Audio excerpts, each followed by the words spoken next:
All right, last one. How do you program brachialis training in your arm program?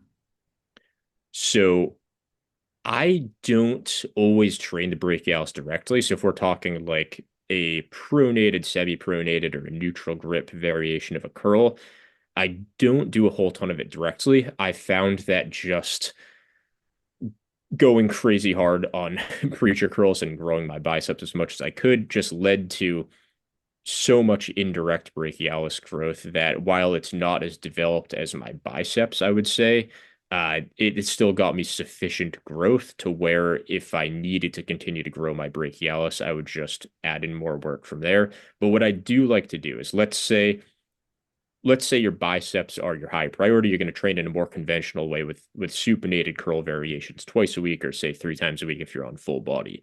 What I like to do is for the brachialis, if you want to be convenient and efficient with the way you train and also get an excellent stimulus, I would do 1 to 2 sets of hammer curls or variation of choice, whether it's a cable or strict wall supported dumbbell hammer curl, reverse curl, whatever variation you prefer.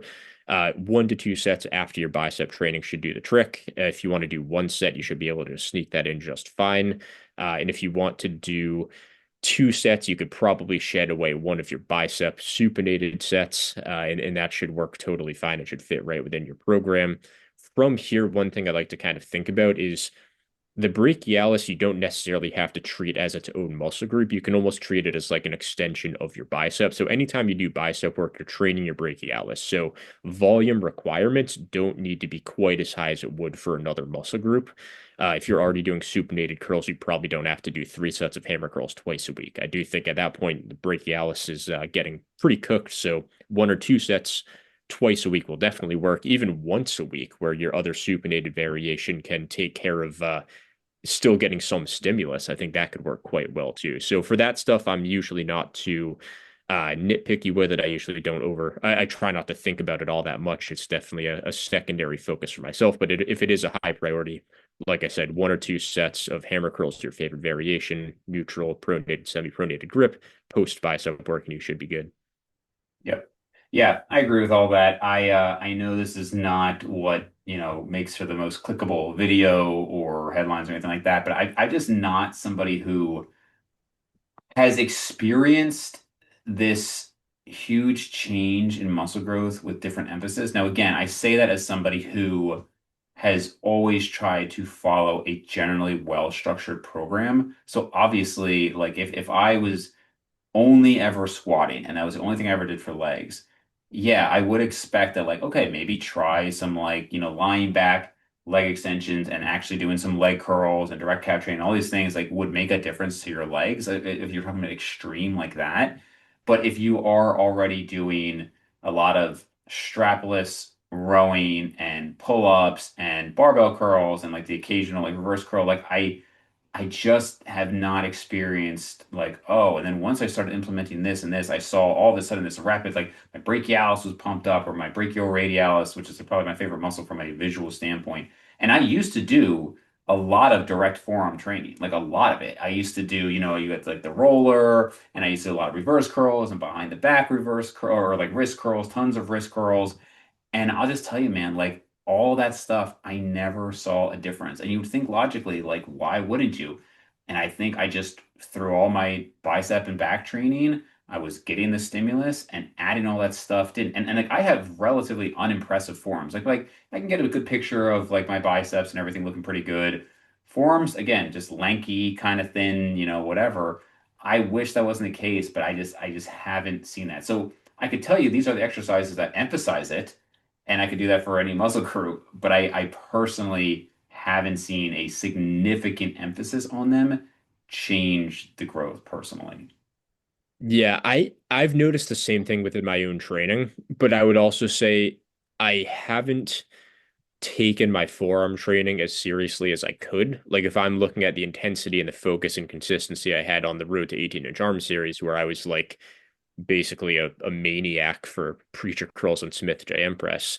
If I took that same approach to forearm training, I I would think I would make really good gains, but it's just hard to tell what is still there to be made after bicep work. So I think the one kind of caveat here, the almost little elephant in the room, I would say is, what if you just do, what if you just reverse them and say, all right, forearms, brachialis, brachioradialis are my primary focus, and then I'll do one or two sets of supinated traditional bicep work after that. Will you then get better gains on the forearm brachialis area? So I would have to experiment with it more personally, but yeah, as of now, I would say my forearms are good, but probably still underdeveloped relative to my biceps. So I want to think that there's more potential to tap into there, but ultimately, I think I'm satisfied enough with the size to where I don't care to have this massive experiment with forearms. But who knows? Maybe one day that switch will flip in my head. Yeah, and again, as I don't mean it in any way as like a defeatist mindset. I just think people like there was a post when I don't know if he was like Menno Henselmans was saying how he felt like he was naturally tapped out, and like one of the posts was like, "Oh, really? Like, have you been training your forearms optimally? You know, have you been Yeah, training yeah, this?" And it's like, come on, bro. Like, even if that was the case, what are we talking about? A couple ounces? Like, for all intents yeah. and purposes, he's maxed out. Like that, just you're being ridiculous. You think you need 15 years of optimized forearm training? So, and even honestly, with Alex Leonidas, when he was on my podcast, he was saying how like his calves are at a beginner level because he hasn't really done too much direct calf training, and he feels like he's still got 2 inches. And I told him I don't remember if it was like $1,000, 500, whatever it was. I told him like I will pay you whatever that amount of money was if at the same body weight you can add 2 inches to your calves. It's just not happening because you've already like you've taken your squat to whatever 500 pounds. You've taken your straight legged deadlifts. Like these things incorporate the calves, you're growing your general body. Like I think people like show me somebody who started with 11-inch calves and then got to like a 600-pound squat and a 650-pound deadlift and did all these things and gained 50 pounds of body weight and their calves didn't grow. Like the body grows as a whole. So Mhm. now again, I say that as somebody who after never training neck directly, after 13 years of training, started neck training, and gained a full inch at the same body weight. So I'm not saying like there's no potential for anything. I think that's a very direct, clear example. But I do sometimes think people really overemphasize like after you've already got a sound program, what some of these little tweaks are going to do.